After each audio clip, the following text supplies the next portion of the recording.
yourself and where you're from and your family and your hobbies and all that good stuff. Okay. Well, of course, most of you know me. How many of you remember my accident? Hold your hands up. Those who remember. They were here. They were here. Very few. I'm talking about in the car. They were here in Middlebury at the time of the accident, 1946. No, nobody. Okay. Well, And some people don't even know what accident you're referring to. That's Phyllis. I knew that. And Rosa, I think, knew about it from a sister that knew the wife of the man that was killed in the accident, and she knew her. But anyway, yes, I'm from Middlebury, and this has been my church for all my life. And I'm happy to have my 3 daughters here tonight. This is a surprise. I didn't know if they were coming. And we live here in Middlebury. We live on a golf course. And of course, we have the hardware store in Middlebury. And Carl Page, our son-in-law, he runs the store for us. And this is the only place I've ever lived, except in the winter when we go down to Florida. We're down there 6 months and up here 6.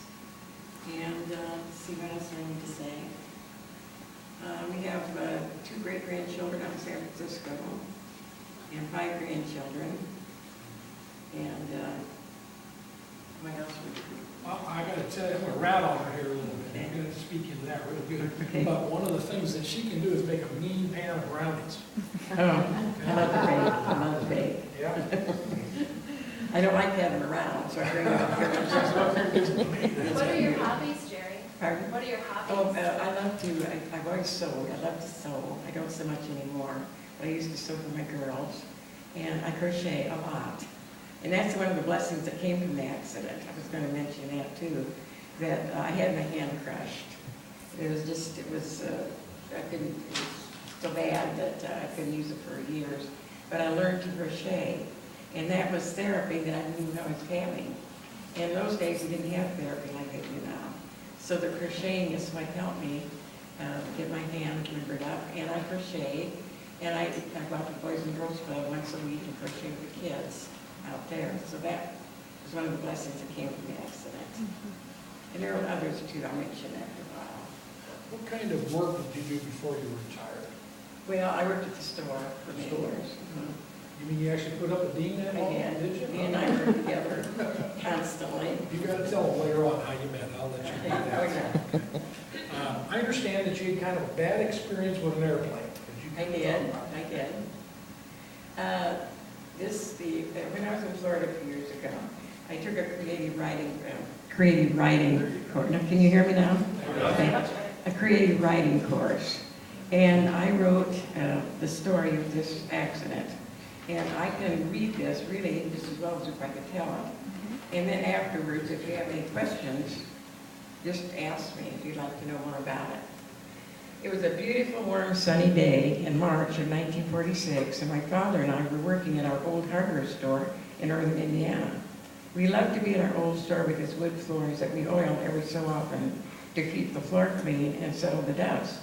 The ladder that moved on a track in order to get the merchandise off the shelves went to the ceiling. The store also had a balcony that it has to this day. Back then, there were horse collars hanging from the railing.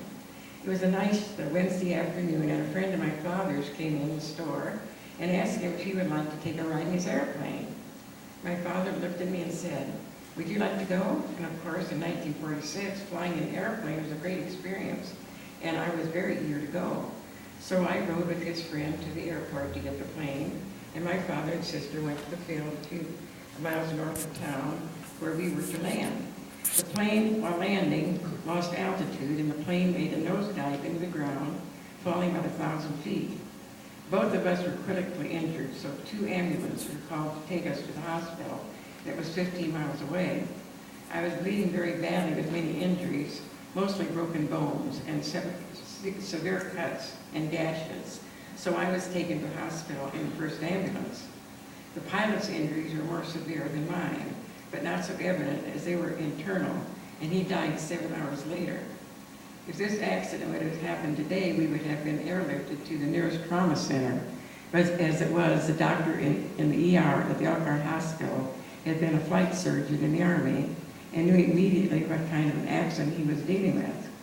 He told my parents he would give me 1 in 100 chances to live. Prayers went up immediately, and God was good to me. The 9 weeks I was in the hospital was a time of surgeries and discomfort, but also full of blessings. The caring friends and family were at my side constantly to encourage me and give me comfort.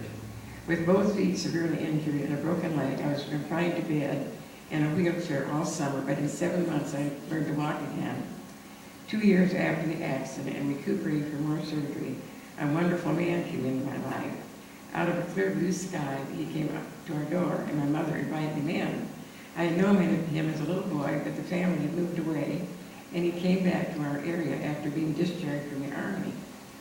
It didn't take long until we knew we were meant for each other, and we were married on Thanksgiving of that same year, in 1948.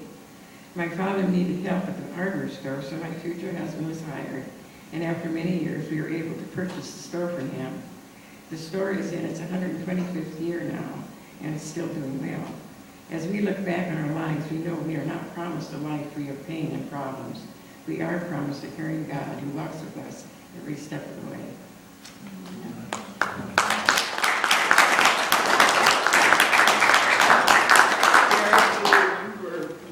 What you felt like when you were going down?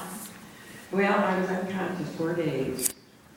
They took me to the hospital. First, I was in the hospital. They had round-the-clock nurses that came in. And so I don't remember a thing. You don't remember the when you knew you were going to crash? I don't remember the crash, no. But my sister rode in the ambulance in the hospital to Elkhart. Of course, that was 15 miles away. And this right here was hanging down. She could see the saliva glands, and she didn't think I was going to make it. So she really was the one that was more suffering than I was. Anybody in here ever survive an airplane crash? Remarkable story.